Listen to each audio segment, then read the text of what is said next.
In this video, we're going to show you how to install the steering rack bellows boot on your Ford Focus, located on your steering rack. Using a 19mm socket, we're going to loosen and remove the lug nuts.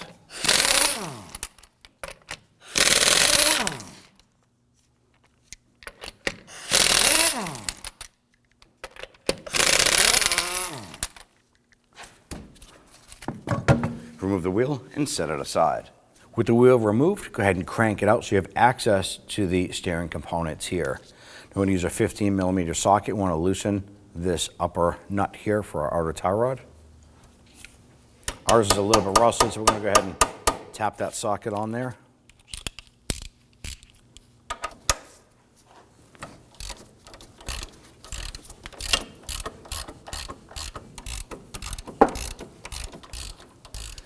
Now we're not going to remove that completely yet. Now before we pop this out of our knuckle, I want to go ahead and loosen our jam nut.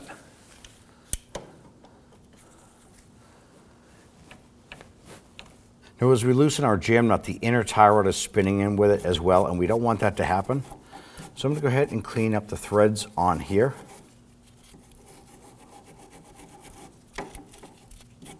We're going to grab a hold of this with another pair of pliers and want to go ahead and get this nut to spin freely from the inner tie rod. There we go. That's exactly what we want.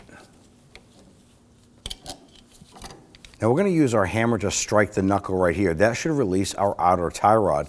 And we leave the nut on here just to capture it. Wear safety glasses when doing a job like this.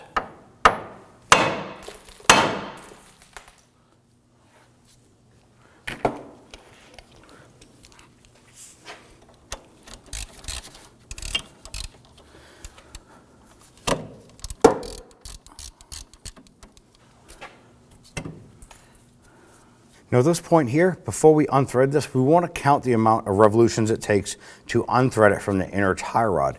That's going to help us with our preliminary setting on our alignment. We want to count on a full revolution.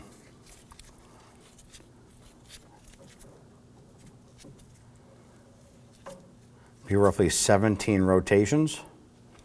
Now just so you don't forget, I like to use a crayon, and I'm simply going to go ahead and take this and I'm going to write 17 right on my inner splash shield. That way, when I go ahead and install the component, I'll have the base number setting.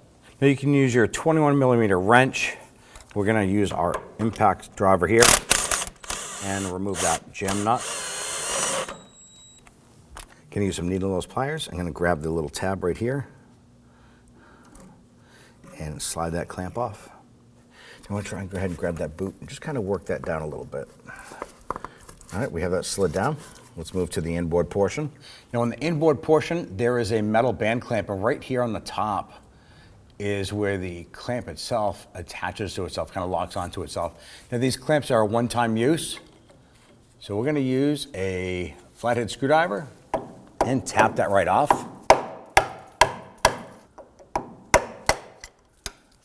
Okay, to remove this.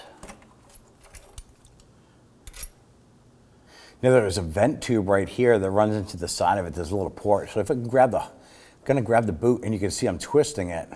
What we want to do is basically just grab this boot and we're going to pull it out, but we want to get that vent tube to separate.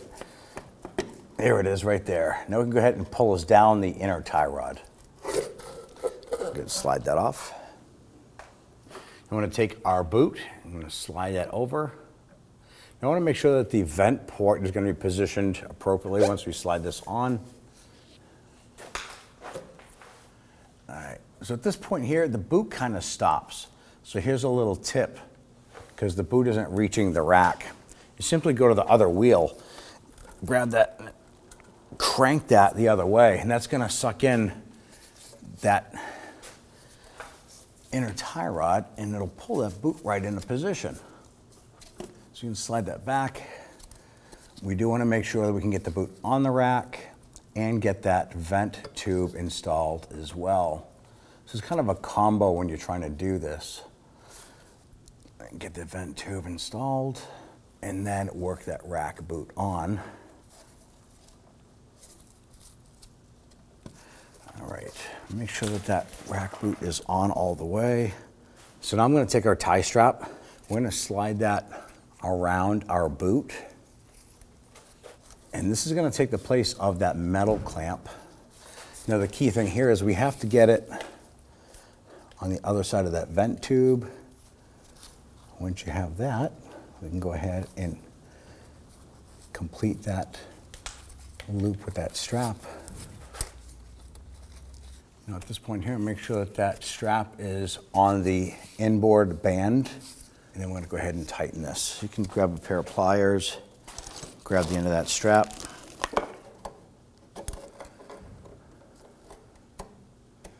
and once you have that good and tight, we're going to cut off the excess. Now in the outboard portion of our boot here, we're going to go ahead and install a tie strap here. So we went ahead and already looped the end of it. I'm going to slide this right up and over. We're going to grab our pliers. We want to make that good and snug.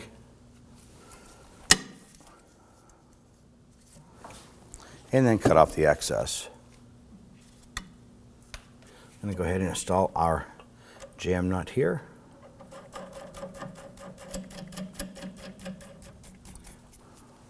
Now I'm going to apply a little bit of anti-seize compound on the threads there. I'm going to go ahead and install our outer tie rod.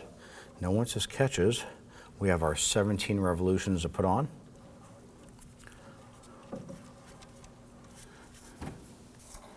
I'm going to go ahead and spin our jam nut down. Now remember, this is a preliminary setting for the alignment. You do have to have this alignment performed after doing this job. I want to get this lined up with our knuckle.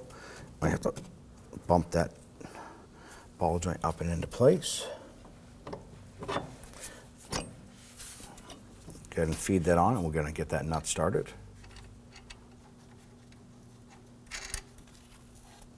All right, let's go ahead and tighten this down. Now I want to go ahead and tighten down our jam nut.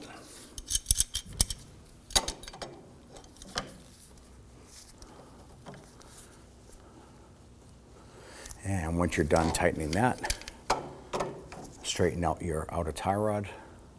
Make sure it's nice and level. Let's torque down the outer nut here to 26 foot-pounds. Now once you've completed this job here, go ahead and repeat for the passenger side.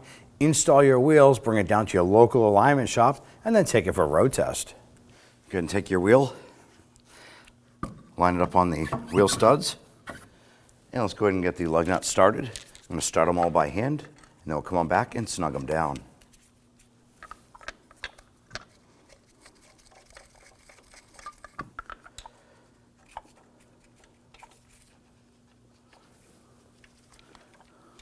When snugging these down, it's ideal to do them in a crisscross pattern.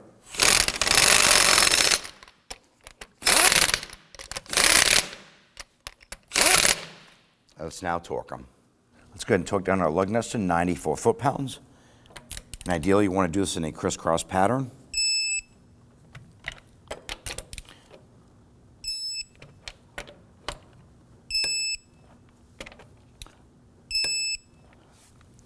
And there you have it.